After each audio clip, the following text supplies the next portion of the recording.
어느 할머니 생신 파티에 어머니 손에 이끌려서 손녀가 참석을 했습니다. 가족들이 할머니 생일을 축하하면서 선물들을 하나씩 다 드립니다.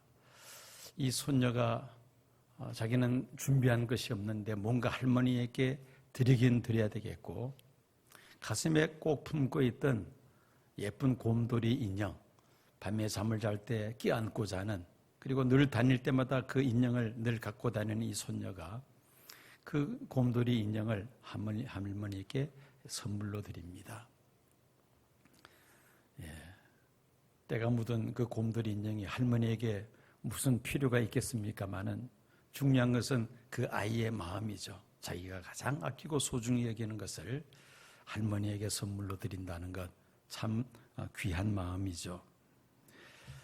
그런데 만약에 어른이 자기가 가지고 있는 물건을 가지고 어머니, 할머니 생신 축하합니다 라고 내놓는다면은 그거는 또 아니겠죠.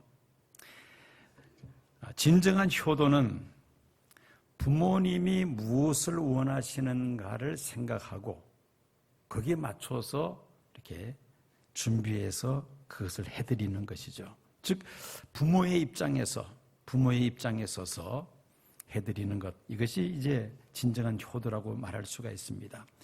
제 아무리 부모를 위한다고 하면서도 내가 중심이 되어서 내가 좋아하는 일을 해드리고자 한다면은 그것이 부모가 원치 않는 일이 될 수도 있습니다. 유아기 때는 때 묻은 인형이 할머니에게 귀한 선물이 될 수 있을지 몰라도 성인이 되어서도 그렇게 한다면은 아마 오히려 꾸지람을 들을 수도 있을 것입니다. 하나님을 기쁘시게 하며 하나님을 영광스럽게 하는 방법도 하나님께서 무슨 일에 관심을 가지고 계시는가, 어떤 일에 기뻐하시는가를 우리가 생각하고 그 일을 행한다면은 아마 우리는 하나님을 기쁘시게 하고 하나님께 영광 돌리는 삶을 살아갈 수가 있을 것입니다. 자, 하나님께서 과연 관심을 가지시는 일이 무엇입니까? 예수님께서 하신 말씀입니다. 요한복음 6장 38절 40절 오늘 본문 말씀입니다. 내가 하늘로서 내려온 것은 내 뜻을 행하려 함이 아니요 나를 보내신 이의 뜻을 행하려 함이니라. 나를 보내신 이의 뜻은 내게 주신 자 중에 내가 하나도 잃어버리지 아니하고 마지막 날에 다시 살리는 이것이니라. 내 아버지의 뜻은 아들을 보고 믿는 자마다 영생을 얻는 이것이니라. 마지막 날에 내가 이를 다시 살리리라 하시니라. 내 아버지의 뜻은 아들을 보고 믿는 자마다 영생을 얻는 이것이니, 이것이 바로 하나님께서 기뻐하시는 일, 하나님께서 원하시는 일이라는 말씀입니다. 하나님께서 독생자 예수 그리스도를 이 세상에 보내신 목적이 우리로 하여금 구원을 받게 하기 위함이죠. 예수님께서 하늘 보좌를 버리시고 인간의 몸을 입으시고 이 세상에 오셔서 십자가에 달려 돌아가신 그 이유는 우리를 죄에서 건져내시기 위함입니다. 죄로 인하여 멸망할 수밖에 없는 인류를 구원하시는 것이 바로 하나님께서 기뻐하시는 일이요 하나님께서 원하시는 일입니다. 베드로후서 3장 9절 말씀입니다. 주의 약속은 어떤 이에 더디다고 생각하는 것 같이 더딘 것이 아니라 오직 너희를 대하여 오래 참으사 아무도 멸망치 않고 다 회개하기에 이르기를 원하시느니라. 아무도 멸망치 않고 회개하기에 이르기를 원하시느니라.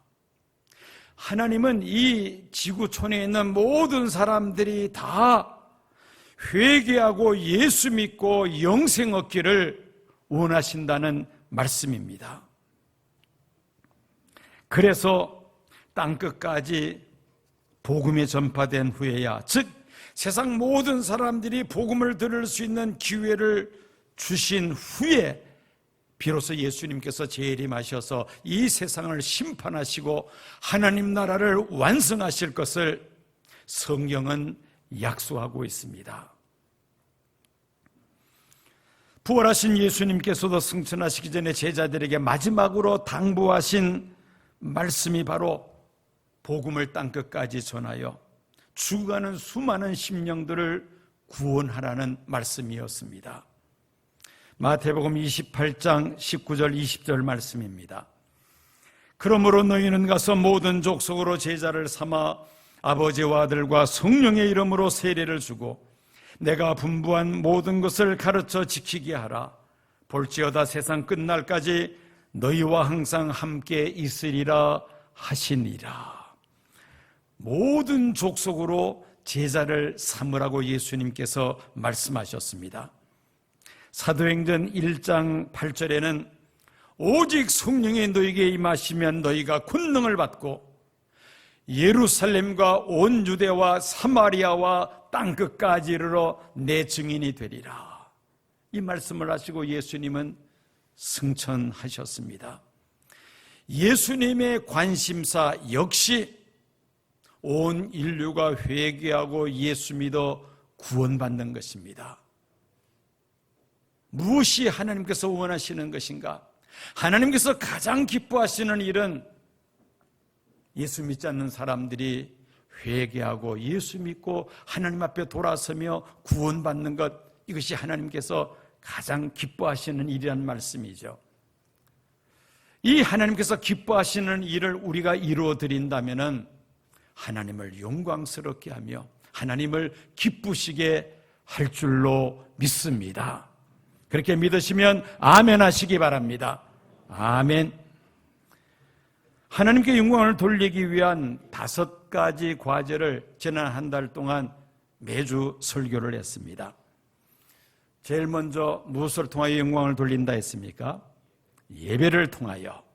두 번째는 성도의 교제를 통하여. 세 번째는 예수 그리스도의 형상을 닮아가는 이 성화의 과정을 통해서 하나님 앞에 영광을 돌릴 수 있습니다. 지난주에는 또 무엇을 통해서 영광을 돌릴 수 있다 했습니까?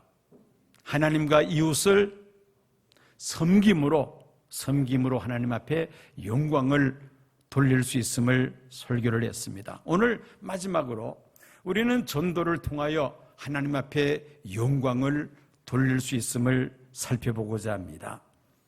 여러분이 5가지 가운데 이 세상에 있을 때만 할 수 있는 것 한 가지를 든다면 그것이 바로 전도이죠. 요한계시록에 보면은 천국에서 성도들이 주로 하는 일이 밤낮으로 하나님 앞에 예배 드리는 이름을 우리가 알 수가 있습니다. 예배는 이 세상에 있을 때뿐만 아니라 천국에 가서도 계속해서 우리가 예배를 드릴 것입니다. 성도의 교제도 그렇죠. 이 세상에 사는 날 동안에 서로 성도의 교제를 나눌 뿐 아니라 하나님 나라에 들어가서도 계속해서 이 성도의 교제는 지속이 될 것입니다. 그리고 하나님의 형상을 닮아가는 이 성화, 이 세상에 있을 동안에 우리가 이 성화의 과정을 계속해서 이루어나가고 우리가 하나님 나라에 들어가서도 우리가 계속해서 하나님의 형상을 담기 위해서 힘쓰게 될 것입니다. 섬김도 그렇죠. 이 세상에 있는 날 동안에 하나님과 우리의 이웃을 우리가 열심히 섬겨야 하겠고 천국에 들어가서도 역시 이 섬김은 계속해서 진행이 될 것입니다. 그런데 전도는 이 세상에 있을 동안에만 우리가 할 수 있는 것이죠. 왜 그렇습니까? 천국에 가면은 모두 다 예수 믿는 사람만 들어옵니다. 그러니까 천국에 가서는 우리가 전도할 필요가 없다는 말이죠. 그러므로 우리는 이 세상에 사는 동안에 하나님을 기쁘시게 하고 하나님께 영광을 돌리기 위해서 이 전도에 대해서 남다른 관심을 가져야 할 것입니다. 예수 믿지 않는 불신자의 입장도 마찬가지죠. 예수 믿어도 세상에 내가 살아있을 동안에 믿어야 죽은 이후에 우리가 구원을 받을 수가 있는데 죽은 이후에는 믿음을 가질래야 가질 수도 없습니다. 그때 가서 내가 예수 믿을 걸 후회해야 아무 소용이 없습니다. 내가 숨 쉬고 있을 때에, 내가 살아있을 때 예수를 믿어야 한다는 것입니다. 이렇게 참으로 모든 사람들이 다 자신의 죄를 회개하고 하나님의 아들 예수님을 구주로 영접함으로 인하여 죄 사함 받고 구원받는 것, 이것이 바로 하나님께서 가장 기뻐하시는 일이라는 사실을 우리가 생각을 할 때에 이 전도는 해도 되고 안 해도 되는 것이 아니라 반드시 해야 하는 것이라는 것을 다시 한번 생각하게 됩니다. 자, 그러면 우리가 이 전도에 대해서 어떤 마음 자세를 가져야 될 것인가? 그 전도자의 자세에 대해서 몇 가지를 말씀드리려고 합니다. 첫째는 구원의 확신이 있어야만 합니다. 한번 따라해 보시겠습니까? 구원의 확신이 있어야 한다. 제가 오래전에, 그러니까 제가 2000년부터 인도네시아를 다니면서 인도네시아 현지인 교회들 집회들을 인도했었습니다. 그 인도네시아 초기 이제 가서 집회를 인도할 때였습니다. 어느 지역에서 이제 또 다른 지역으로 차를 타고 이동해서 이제 거기 가서 또 이제 집회를 합니다.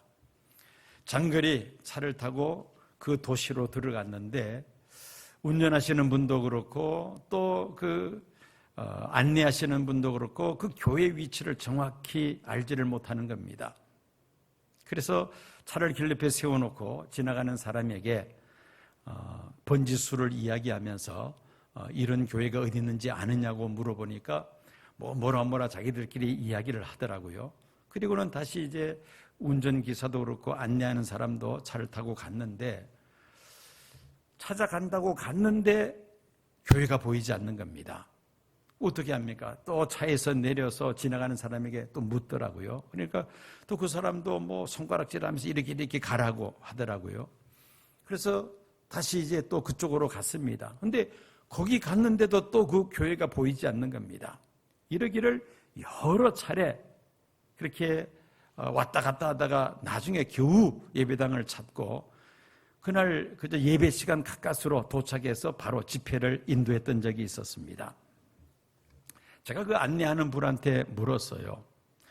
아니, 그렇게 여러 사람한테 그렇게 도움을 받았는데 그걸 왜 못 찾았느냐고 물었더니만은 뭐라고 대답을 하느냐면은 인도네시아 사람들은 상대방이 어떤 도움을 요청할 때에 거절해서는 안 된다는 그런 오랫동안의 전통, 관습이 있답니다. 누가 뭘 도와달라거나 뭘 이렇게 물어보면은 모른다고 할 수 없다는 겁니다. 뭔가 이야기를 해줘야 된다는 것이죠. 근데 정확히 알지도 못하면서 그냥 이리저리 가라고 이렇게 말들을 한다는 겁니다. 차라리 모른다고 했으면 다른 사람에게 물어봐서 정확하게 알아서 찾아가면 되는데 거절을 못해서 그냥 대충 이리로 가라 저리로 가라 그렇게 말을 했다는 겁니다. 여러분, 우리가 신앙생활을 혹시나 그렇게 하지 않는지 한번 자신을 돌아보아야 되겠습니다. 무슨 말이냐? 교회를 오랫동안 다녔다고 하면서도 내가 어떻게 구원받는지 잘 알지 못하는 채 신앙생활 한다면 잘못된 것이라는 말이죠. 우리가 어떻게 해야 구원받을 수 있습니까? 아주 단순합니다.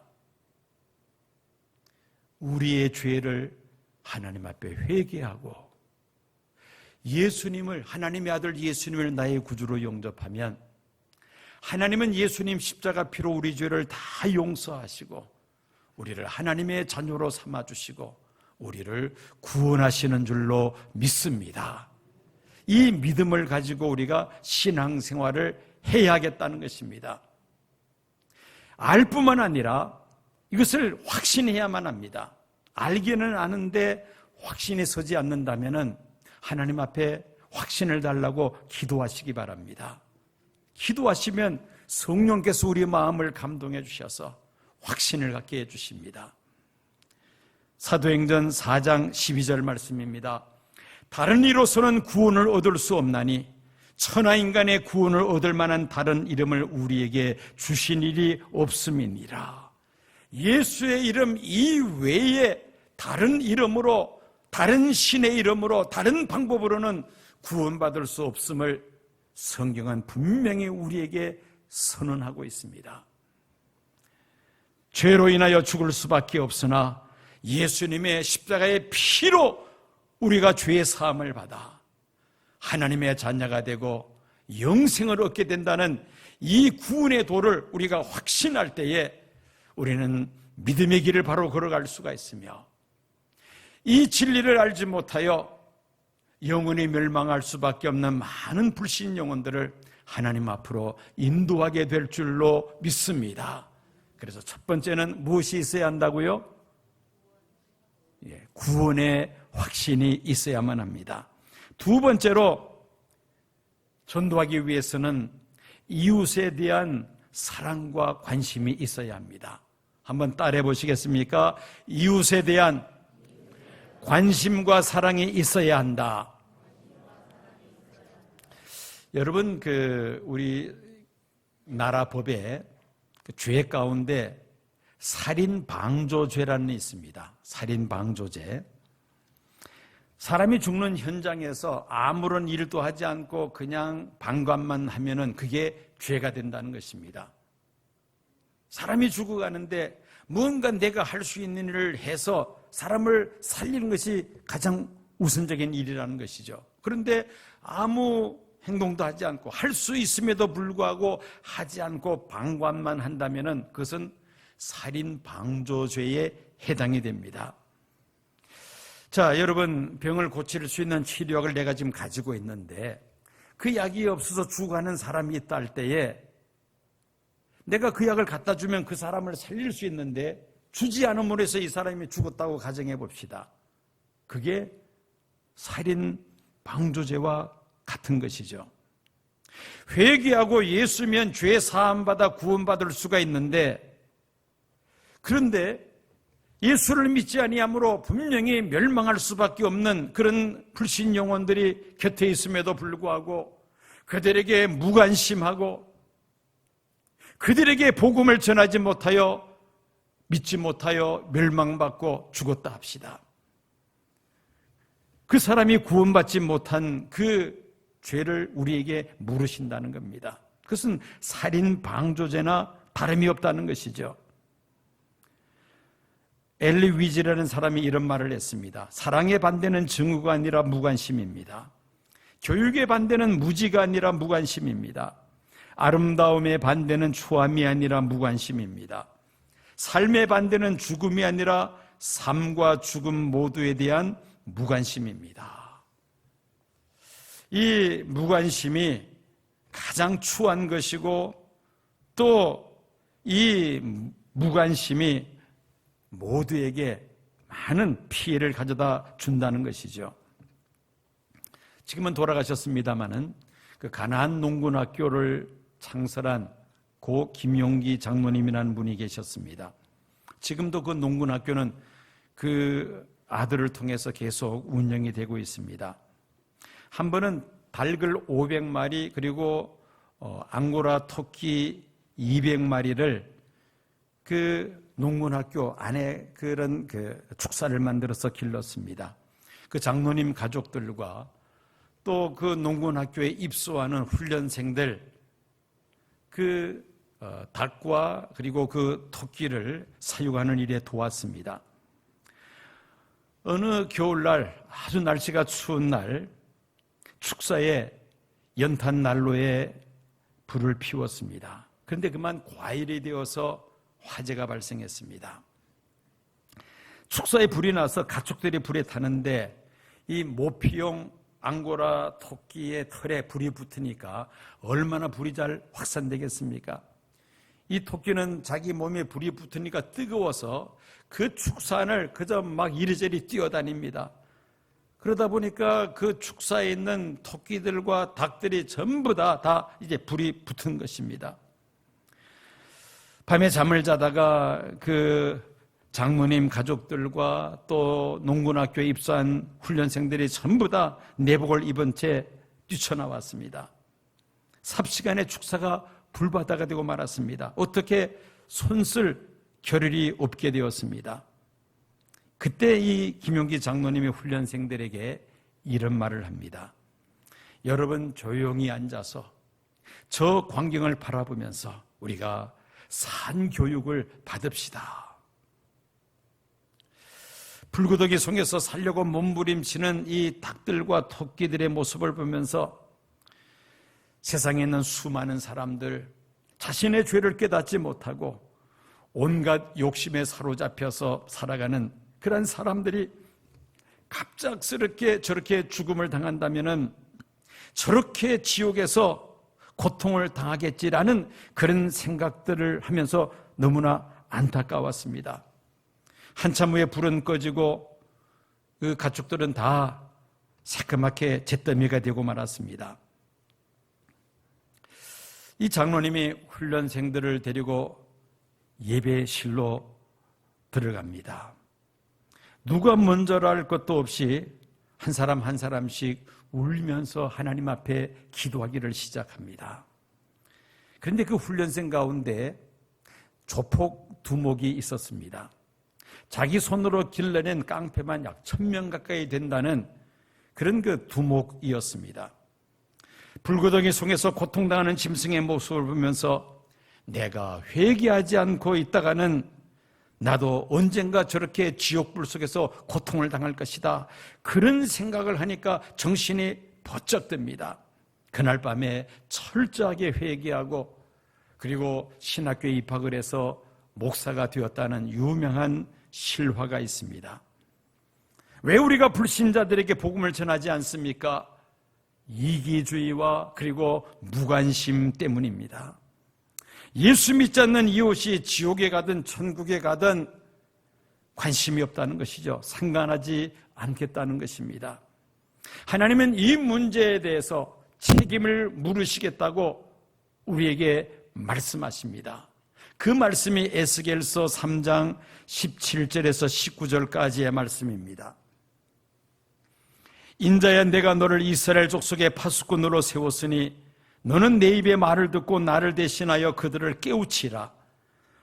가령 내가 악인에게 말하기를 너는 꼭 죽으리라 할 때에 내가 깨우치지 아니하거나 말로 악인에게 일러서 그 악한 길을 떠나 생명을 구원케 하라 하지 아니하면 그 악인은 그 죄악 중에서 죽으려니와 내가 그 핏값을 내 손에서 찾을 것이고 내가 악인을 깨우치되 그가 그 악한 마음과 악한 행위에서 돌이키지 아니하면 그는 그 죄악 중에서 죽으려니와 너는 내 생명을 보존하리라.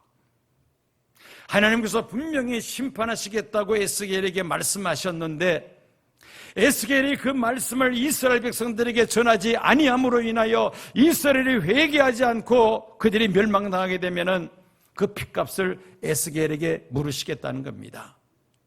그러나 에스겔이 외쳤음에도 불구하고 이스라엘 백성들이 회개하지 아니해서 멸망당하게 된다면은 그들은 그들의 죄로 멸망당하고 그 핏값을 에스겔에는 묻지 아니하시겠다는 말씀입니다. 우리는 이 말씀을 통하여 우리의 불신 이웃들에 대해서 무관심한 것이 우리에게 죄가 된다는 사실을 기억해야만 합니다. 하나님께서 그 핏값을 우리에게 물으시겠다고 그렇게 말씀하셨기 때문입니다. 교회밖에 모를 정도로 열심히 신앙생활로 봉사하는 사람들에게 부족한 점이 있다면 불신자들을 가까이 할 수 있는 기회가 적다는 것이죠. 예수 믿지 않는 불신 영혼들과 어울려 다니면서 신앙생활을 제대로 하지 않는 것도 문제이지만은 반대로 불신자들과 담을 쌓고 그들을 멀리해서도 안 됩니다.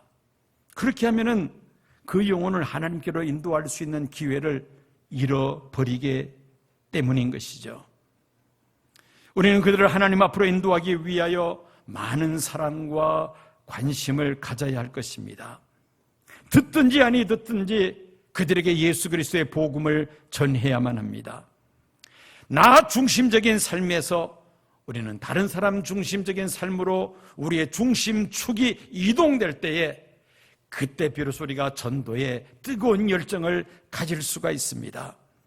죽어가는 이웃에 대하여 사랑과 관심을 가질 때 그들을 하나님 앞으로 인도할 수 있다는 말씀입니다. 자, 전도자의 자세 첫 번째는 무엇이라 했습니까? 무엇을 가져야 한다? 구원의 확신을 가져야 한다. 두 번째는 이웃에 대한 관심과 사랑이 있어야 한다. 세 번째는 월드 크리스찬이 되어야 합니다. 한번 따라해 보시겠습니까? 월드 크리스찬이 되어야 한다. 유다 왕국이 바벨론에 의해서 멸망당하고 그리고 살아남은 사람들은 다 바벨론의 포로로 붙잡혀갑니다. 이때 포로로 붙잡혀간 사람 중에 하나가 다니엘이었습니다. 그는 하나님의 특별한 은혜로 바벨론의 총리로 후에 세워집니다. 그리고 후에 메데 바사 페르시아 제국이 바벨론을 멸망시켰을 때에 그때 이 메데 바사 제국의 총리로 다니엘이 재등용이 됩니다. 자, 과연 이런 일이 있을 수가 있겠는가? 다니엘은 바벨론 사람도 아니고 또 페르시아 사람도 아닙니다.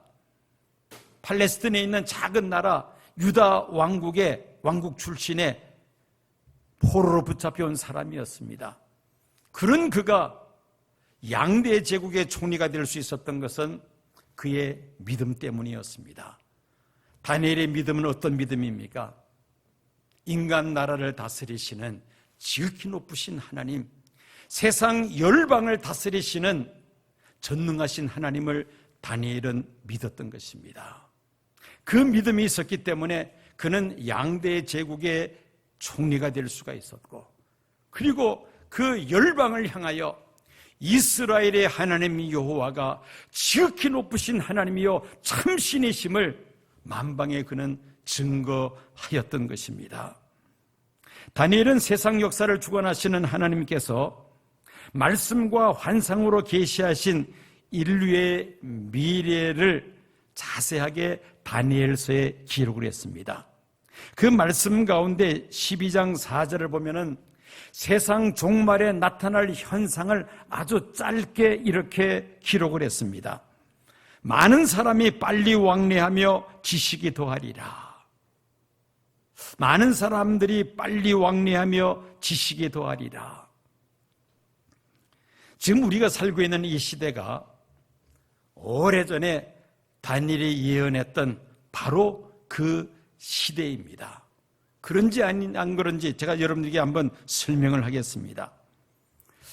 코로나 팬데믹 때문에 지금은 이 해외 여행이 좀 잠시 주춤한 상태입니다만은 이 코로나 팬데믹 있기 이전만 하더라도 세계는 이 비행기와 자동차를 이용한 교통수단의 발달로 24시간 안에 세상 어디든지 다 갈 수가 있는 그런 시대가 되었습니다. 해외여행이 또한 일반화되어서 누구라도 돈만 있으면 세계 어디든지 자유롭게 여행할 수가 있습니다. 그래서 근래 들어와서 각 나라들마다 경쟁적으로 공항들을 확장했습니다. 우리나라 인천공항만 하더라도 제1공항만 하더라도 엄청난 규모인데 2공항까지 만들었지 않습니까? 그만큼 여행객들이 많다는 말입니다. 빠른 속도로 그리고 많은 사람들이 왕래하는 그런 시대 속에 우리가 살아가고 있습니다. 그리고 또 컴퓨터와 인터넷의 발달로 현대인들은 정보의 홍수 시대에서 살아가고 있습니다. 인터넷으로 검색하면은 내가 필요한 지식과 정보는 무엇이든지 쉽게 우리가 찾아낼 수가 있습니다. 굳이 대학 도서관에 찾아가지 않아도 그 브리타니카 사전을 열지 않아도 컴퓨터를 통해서 인터넷을 통해서 내가 원하는 그런 지식 정보들을 우리가 빠른 속도로 쉽게 우리가 습득할 수가 있는 그런 시대입니다. 그래서 요즘은 인터넷 검색 능력이 그 사람의 능력이라고 이렇게 말을 할 정도입니다. 지구 이 끝에서 저 끝까지 너무나도 빠른 속도로 왕래하고 있으며 또 엄청난 지식과 정보들이 땅 이 끝에서 저 끝까지 교류하며 또한 습득할 수 있는 그런 시대 속에 살고 있습니다. 많은 사람이 빨리 왕래하며 지식이 더하리라. 그와 동시에 세계는 점점점 더 좁아지고 있습니다. 이런 세계화의 시대를 잘 활용한다면 복음 전하는 일에 있어서도 더 빠르게 그리고 더 쉽게 전할 수가 있습니다. 우리는 지구촌 시대, 세계화 시대에 살고 있습니다. 이런 세계 속에서 우리가 세속적인 크리스찬이 아니라 세계적인 월드 크리스찬이 되어야 할 것입니다. 이것은 이제 월드 크리스찬이 된다는 것은 세계를 가슴에 품고 그들의 구원을 위하여 우리가 기도하며 전도하기를 힘써야 한다는 말씀입니다. 여러분, 우리의 전도의 영역이 어디입니까? 사도행전 1장 8절에 그 영역이 나와 있습니다. 오직 성령이 너에게 임하시면 권능을 받고 예루살렘과 온 유대와 사마리아와 땅끝까지 이르러 내 증인이 되리라. 예루살렘은 제자들이 거주하는 지역입니다. 자기가 살고 있는 지역. 그 다음에 온 유대는 바로 유다 나라를 가리키죠. 즉 민족 복음화를 말합니다. 사마리아는 타 문화권을 이야기합니다. 땅끝은 아직도 복음에 전파되지 않는 복음의 오지, 그것이 바로 땅끝인 것입니다. 이미 2000년 전에 예수님은 제자들에게 월드 크리스찬이 되어야 할 것을 말씀하신 것이죠. 즉 세계를 가슴에 품고 복음 전하기를 힘써야 한다고 예수님은 말씀하신 것입니다.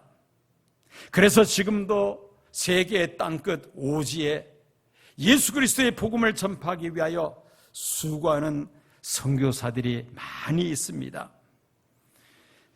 월드 크리스찬이라는 사명감을 가질 때에 우리는 이 시대에 전도자로서 바르게 일할 수 있다는 말씀입니다.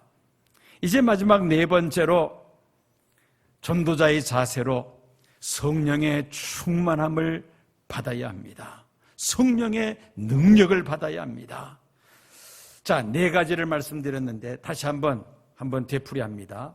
첫째는 무엇이 있어야 한다? 구원의 확신이 있어야 된다. 두 번째는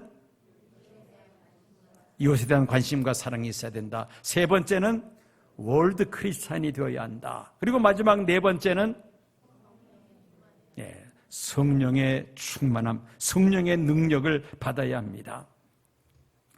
복음을 전하는 것이 내 힘과 내 능력과 내 의지만 가지고서는 할 수가 없습니다. 성령의 능력을, 성령의 충만을 받아야 우리가 이 복음 전하는 일을 감당할 수 있다는 말씀입니다. 성령에 완전히 사로잡힐 때 우리는 전도에 집중할 수가 있으며 불신 영혼들을 하나님 앞으로 인도할 수 있는 것입니다. 그래서 예수님은 승천하시기 전에 제자들에게 말씀하셨습니다. 너희는 예루살렘을 떠나지 말고 하나님께서 약속하신 성령 세례를 받으라고 말씀하셨던 것이죠. 성령의 권능을 받을 때에 예루살렘에서부터 시작하여 땅끝에 이르기까지 우리가 복음을 전할 수가 있는 것입니다. 설교의 끝을 맺습니다. 3년간의 코로나 팬데믹으로 이 사회적 거리 두기가 이제는 생활화되면서 우리 신앙생활에 일어난 여러 가지 변화 가운데 가장 두드러진 변화가 무엇이냐? 전도의 동력을 상실한 것입니다. 코로나 감염의 위협으로 낯선 사람과 얼굴을 맞대고 가까이서 대화하는 것이 매우 조심스럽습니다. 나도 모르게 좁은 복도나 또 좁은 길에서 사람들을 이렇게 마주칠 때에 가급적 옆으로 피합니다. 멀리 떨어져서 지나가려고 합니다. 그런데다가 또 상대방이 마스크를 쓰지 않은 상태 같으면은 더 빨리 신속하게 지나가려고 합니다. 나도 모르는 사이에 이 사회적 거리두기가 완전히 몸에 배어버리고 말았다는 겁니다. 이것이 결국 전도하고자 하는 마음을 크게 약화시킨 그런 중요한 계기가 됩니다. 여러분, 선교도 마찬가지입니다. 우리나라만 그런 것이 아니라 모든 나라가 다 마찬가지입니다. 이 사회적 거리두기 하면서 어느 나라든지 이제는 복음 전하기가 힘들어졌습니다. 선교 현지에서 할 수 있는 일이 많지 않고 또 가족들 건강 문제로 많은 선교사들이 귀국했습니다. 일부 다시 선교지로 돌아간 선교사들도 있습니다만은 그렇지 못한 선교사들도 있습니다. 전도의 동력, 선교의 동력을 지금 크게 잃어버리고 말았다는 것이죠. 인생의 본분인 하나님께 영광을 돌리기 위하여 우리가 해야 할 5가지를 한 달 동안 제가 계속 설교를 했습니다.